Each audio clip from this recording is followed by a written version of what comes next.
বৈঠকে পৌরোহিত্য করেন পিসিসি সভাপতি আশিস কুমার সাহা। সঙ্গে ছিলেন বিধায়ক সুদীপ রায় বর্মন এবং মাইনরিটি ডিপার্টমেন্টের নেতৃত্ব।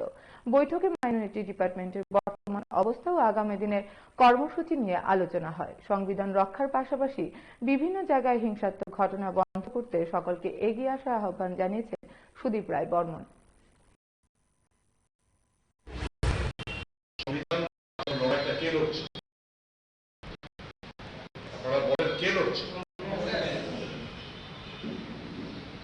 এর মধ্যে কোনো সন্দেহ আছে?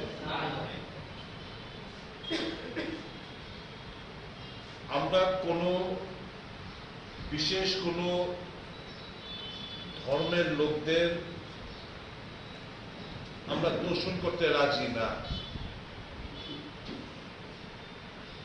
আমাদের একটাই বক্তব্য, সংবিধানে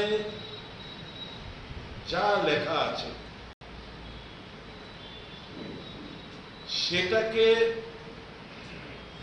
সুদৃঢ় করা এবং সুরক্ষিত রাখা এবং এর উপর যেন কোনো এই সংবিধানের উপর যেন কোনো ধরনের আচরণ না আসে সেটাকে সুনিশ্চিত করা হচ্ছে দেশের প্রত্যেকটি নাগরিকের দায়িত্ব।